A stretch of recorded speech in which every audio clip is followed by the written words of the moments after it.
welcome everyone to this week's episode of Talk Exchange.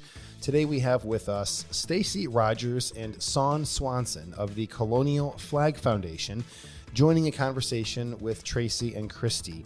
And the Colonial Flag Foundation is an organization that I imagine most of our listeners have heard about and many probably participate in. And, you know, it's just another example of Exchange Club members doing some truly amazing things in service for others. So we hope you enjoy today's episode of Talk Exchange, and we will see you again next week. Welcome to Talk Exchange. I'm Tracy Edwards, CEO of the National Exchange Club. And I'm Christy Lindahl, Director of Communications. Awesome. Hi, Christy. Hey, Tracy. How's your day going? Whew, we've been busy, haven't we? We have been. I know. It seems like we've had a full day, getting a lot done and talking to some great people on the podcast. And I'm excited about our next guests who we love and know very well as a result of our longtime partnership. They're joining us from Utah, where they are headquartered. And we're joined today by Stacy Rogers, the Executive Director of the Colonial Flag Foundation, and Sawn Swenson, the National Outreach Director. So welcome, ladies. Good to see you today. Thank you so much for having us. We're so excited to be here and have this opportunity with you guys. Well, we are too, and we appreciate it, especially because we've just learned that today you're getting ready for 9/11, all of the fields that are coming up then, and then going right into Veterans Day. So we know it's a busy time, and I see a lot of people milling around there at the office. So you have a lot of work to do. We know that a lot of exchange clubs across the country are planning fields. And you know what? Christy and I were talking, we said right away, we think it would be helpful to understand the difference and for our audience to understand the difference between a healing field and a field of flags, and take us through some of the terminology of these fields. Well, initially, when the program started, it was called a healing field because, it basically named itself because people that watched through the first few fields just said how for the first time since the 9/11, which was when this whole thing was conceived, they had felt a sense of healing. Mm-hmm. And so it basically named itself, and it would just seem appropriate to call it healing field. But then as time went on and we, progressed in doing more and more of these flag displays across the country, people wanted to do it for different occasions, rather than just a solemn memorial.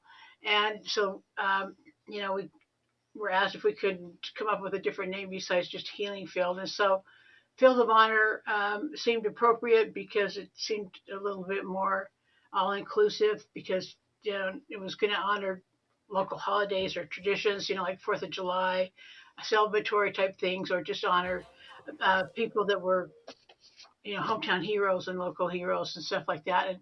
And actually, the first one was the dedication to the Air Force,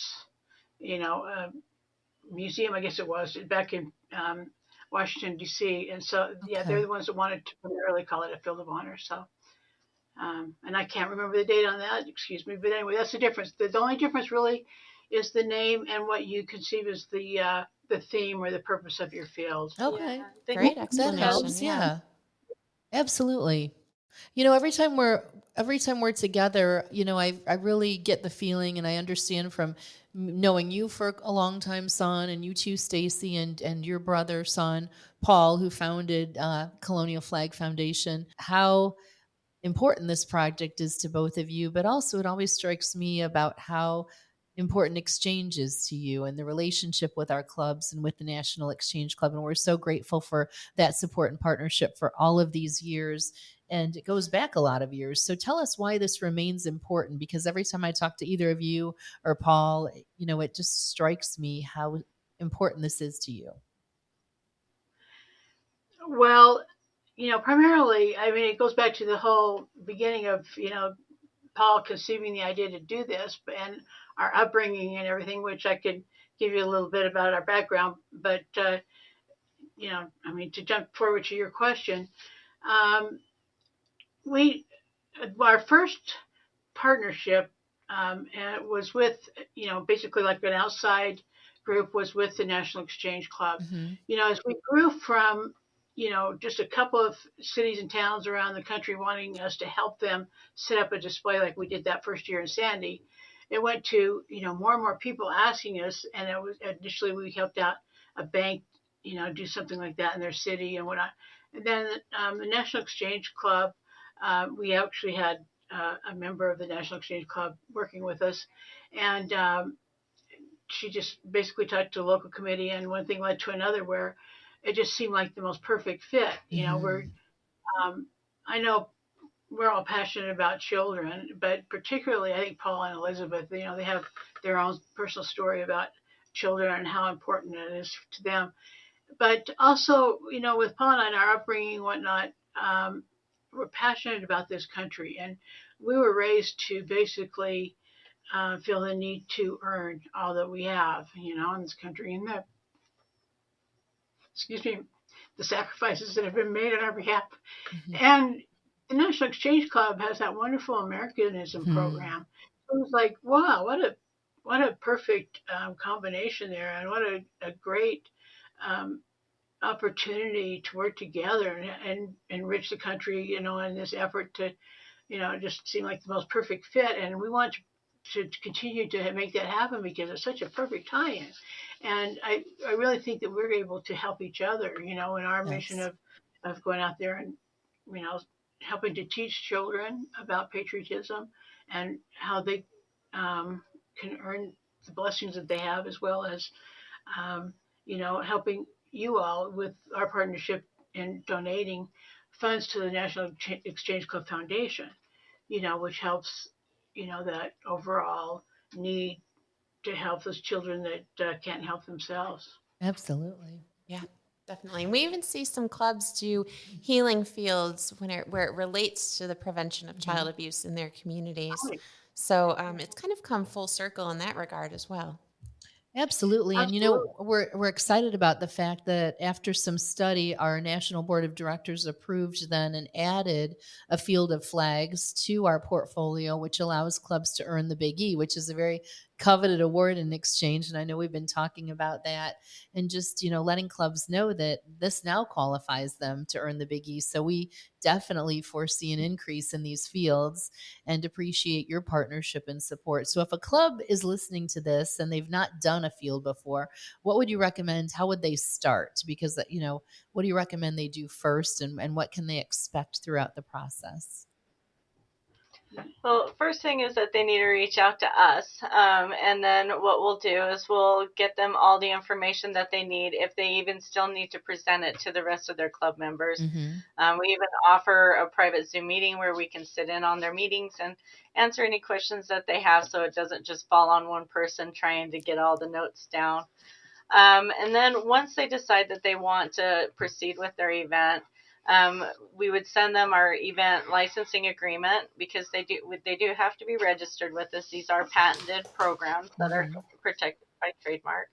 And then once they fill out the paperwork, they send it back to us with the licensing fee. Then we go and we get them set up for everything.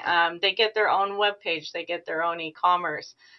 We have our wonderful area that's our members area that they'll have access to. And in there, we have taken our over 20 years of experience and thousands of events nationwide and pulled everything that works and put it all in this one spot for them, so that they aren't out there trying to figure things out, reinvent the wheel, or even spinning their wheels.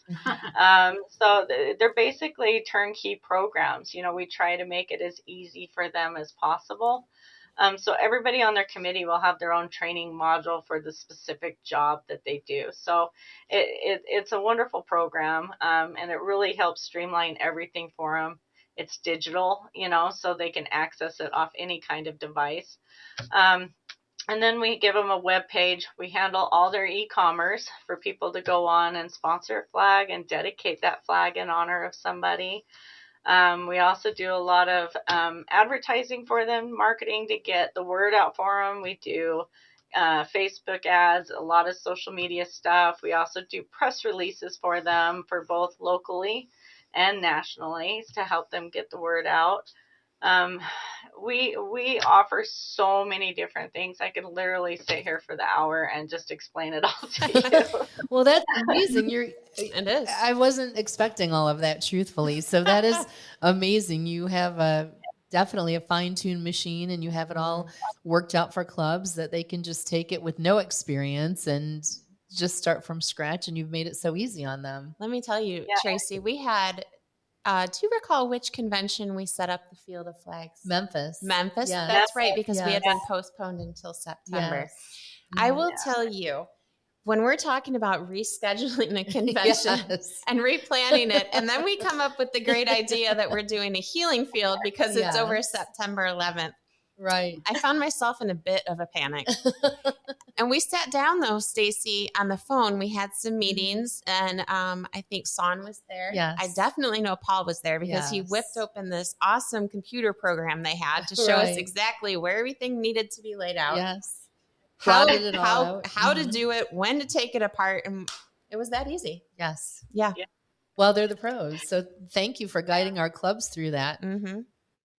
It is always a labor of love. We're not going to go past that, but we do try to make it as easy as we can. Absolutely. And we're there from the beginning all the way to even after the end. So, yeah, Nice. that's our job, is to make sure that they have an organized, successful, and most importantly, an event that they can enjoy, you know. Yes. Something to be proud of. Absolutely. Mm-hmm. Because they are life-changing events. I mean, once the community becomes involved and they start hearing all these different stories, and you can't even explain the connection you have with your community and how much it does change your life. So if a club wanted to start the project now and they're listening to this and they said, well, gosh, I'd like to do this, and say they start small with maybe 250 flags, what type of lead time could they do that by Veterans Day, for example?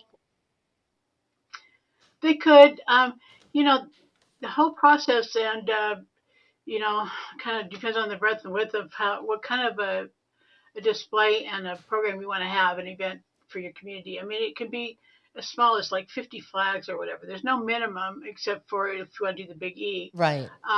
But and it could be, 3,000 or more. We do ours at 3,000 because that represents each individual's that was killed 9/11, and because that's our beginning. That's our focal point. But so I'd say first of all, if different cities and clubs have seen other clubs and cities, don't try to compare yourself to them. Don't try to make their event yours, and think that you have to do this big, huge, massive thing, especially if they've done it for a number of years. So, I'd say, get together with your club, have a meeting, figure out exactly, what you want to try to accomplish that first year, whether it's just make an introduction, or if you know that you can get a bunch of sponsors on board and make it a larger event, fine. But, I would say that you determine what you think your club can handle, and whether it's 100, 200 flag kits, kind of make that commitment. It's a doable amount, because we need to know for inventory's sake. Sure. What starting point for some of these folks, and what they're able to do. So, kind of commit to that. And we can, if you're having a hard time determining the location and stuff like that, we can help you with that. But so, as far as the starting point and the time frame, it depends on what you want to accomplish. Plus, and most important, your volunteer force. Mm-hmm. And also, who you think you can get on board for your sponsors and whatnot, because they'll help fund you and make it possible. So that's probably, the primary thing to consider. And if you have questions about if it's doable or not, that's what we're here for. And our experience of working with every kind of club you can imagine, in different sizes and numbers and whatever, we can help you determine that. And just know that, what we have done here is create something that, like Stacy said, so you don't have to reinvent the wheel or experience, turning, spinning your wheels, basically. Back when we first started with the first healing field, and then, we didn't even know if anybody would come and show up for it. But, Paul just had this vision of a flag representing each individual. And then we didn't advertise or anything, but then people got the word across the country. And then, like I said, a few, people started contacting us wanting to get help in doing it in their area. And then from there, after more and more people started contacting us, we determined we better establish, program protocol, and then develop this foundation. And so we've done all this because people have asked us for help. Mm. It's not, we're not out there to make the mighty buck and all that stuff, because you don't create a foundation to make money. Mm. Trust me. And Paul and Elizabeth, who started all of this initially, they've invested their retirement into this, and they didn't have to do that. Right. They don't have to give back to the community and sacrifice their retirement and their sweet life, because they're not wealthy people. They're just normal people, and just like all of us here are, we're kind of working on a shoestring, but we do it because we want to. And our goal is to help you to experience what we've experienced and what other people have experienced, that keep asking us if they can do it and if they can get some help doing it. So, when people say, well, I can just take the flags and plant it out there, whatever. Well, but why would you want to do that? Mhm. Why would you want to stress everybody in your club out, for one thing? When we've got all these experiences and programs and stuff, plus, you're investing in what we do to help other people. Exactly. So, it's, we applied for a patent, and gratefully we got it. And there's a reason why we got it, because it was an original idea. I don't know if anybody knows the patent process, but it's pretty extensive. And you Right. have to prove, they have to find that nobody else has done this before.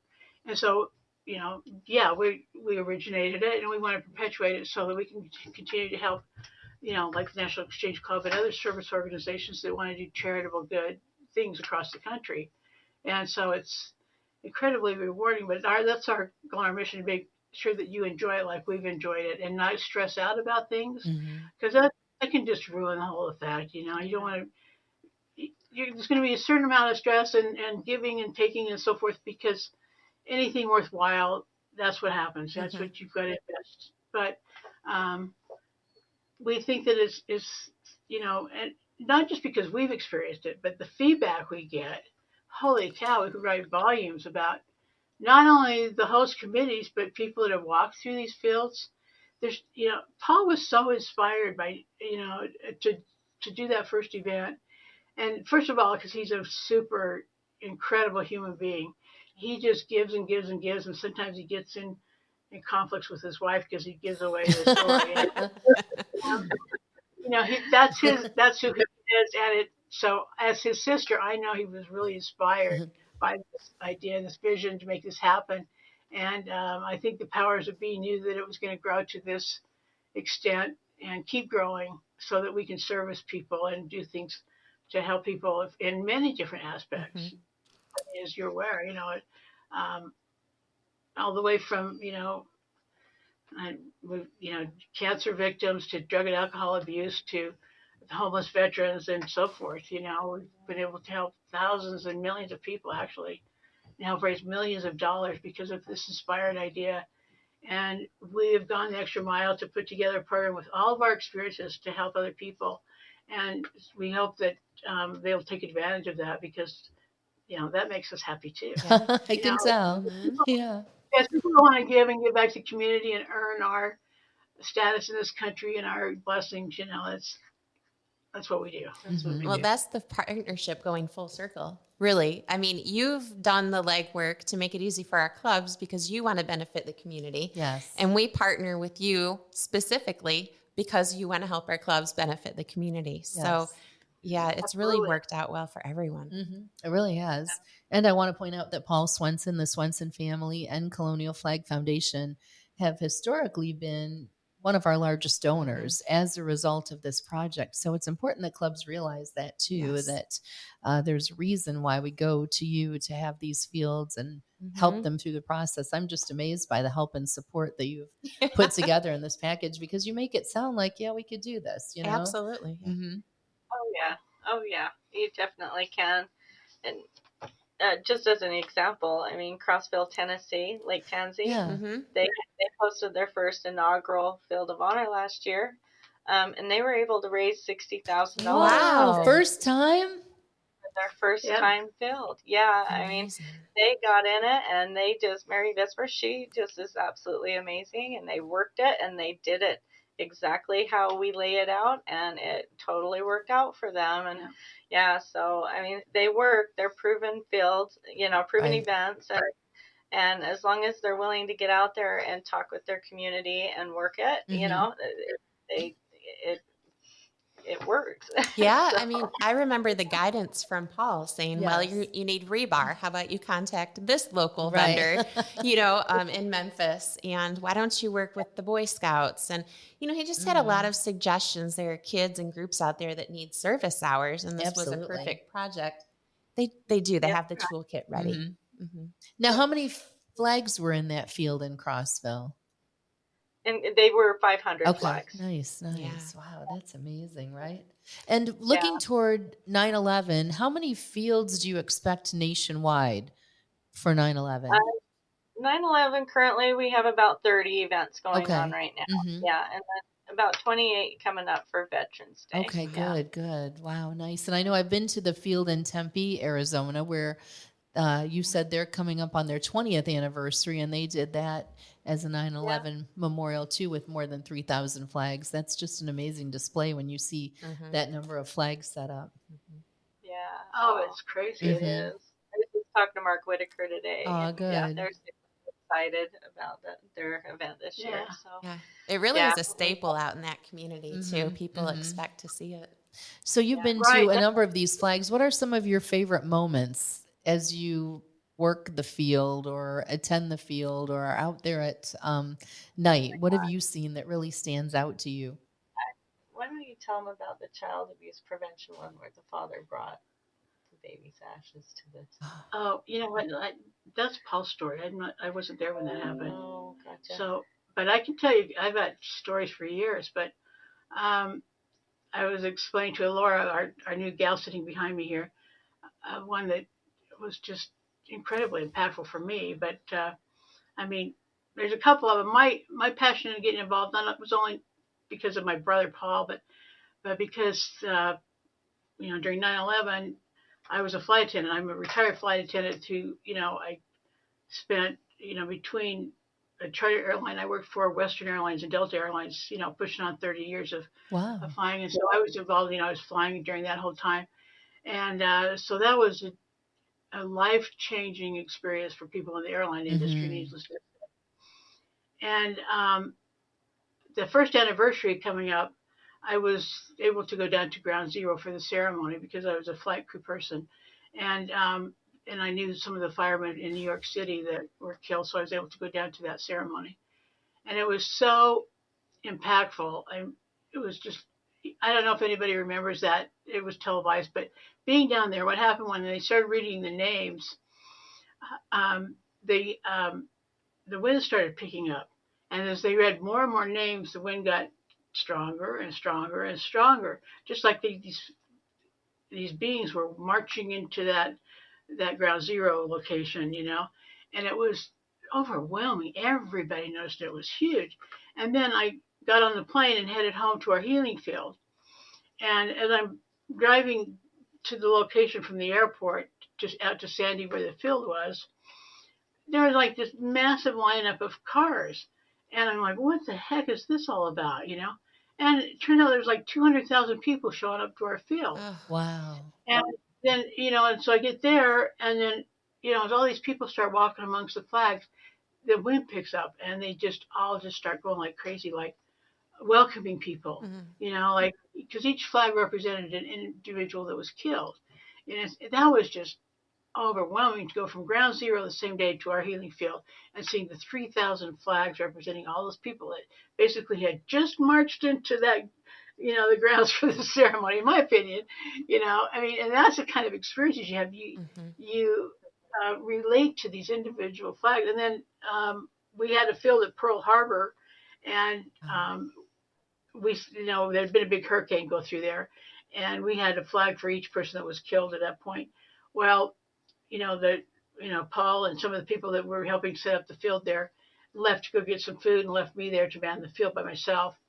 Well, I have one of my best friends' father has been serving at Pearl Harbor, and her father was in the Navy at the time. And okay, now that he gets a new roommate, he comes in and right away, within about a week or two, he gets shore leave. Well, my friend's dad says, "Oh, this is crazy. I've been here for practically a year and haven't had one day of shore leave. And here you just show up, and a week later, you've got shore leave." And the guy didn't want to leave. He says, "Well, after a week in Hawaii, he wanted to stay there." So my friend's dad gets on the plane and heads home to New York. And, he was there like a day. He turns on the radio on Sunday morning, and lo and behold, Pearl Harbor's attacked, and that gentleman got killed.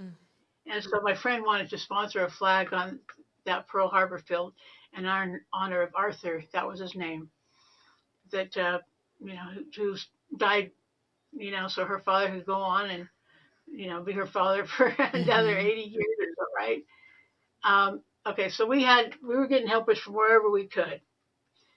It was not easy at the time because we were operating, getting everything established back in Utah, trying to get things lined up in Hawaii.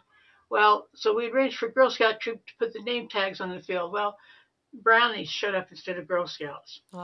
Everything was alphabetized. Well, so these little brownies, bless their hearts, so they got these tags, and then one would put one on this row, and then they'd take the other tag and go clear across the field. So now, bless their hearts. But meantime, I'm going, oh my gosh, I'm supposed to take Arthur's flag home to my friend and her family, and I'm never ever going to be able to find Arthur's flag. Well, after the hurricane, we didn't know if the winds had ever died down. By that evening, they were dead still. Okay, so I'm sitting there in this beautiful twilight, and all the flags are just totally silent still. And I just kind of sat there on the picnic table in this park going, Arthur, where are you? I need to find you. And this is going to, I have almost 3,000 flags. How am I going to find you? Well, in this field of totally dead flags, one flag starts waving. Starts waving. And then as I'm going, Arthur, is that you? It can't be true, really? And, and I was going, really true? And it just starts picking up more momentum. One flag. And I walk out there, and sure enough, it was Arthur. Wow. So I was able to find his flag right away so I could take it home. But that is the power. It's like, people have those kind of experiences all the time. Some share, some don't. But that's the power of this.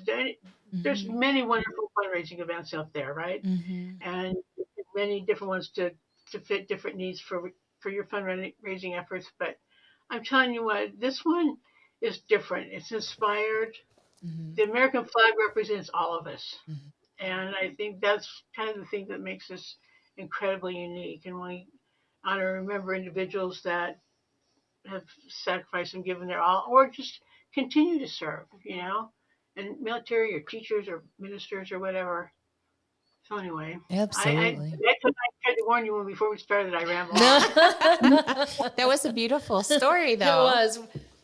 I got so many stories to tell, but so anyway, I wish stories like that on everybody. Well, I agree. And yeah, I'm glad you made that point, because you're right. It's a fundraiser and it's public awareness. But when you're out there in the field, and I've been, to some of the fields, and yes, when you sit there and you meet the people who come to look for a flag or come to honor a person and a loved one, and you hear the stories, it just brings you back to what this is really all about and the value that clubs can bring to their community by hosting a field.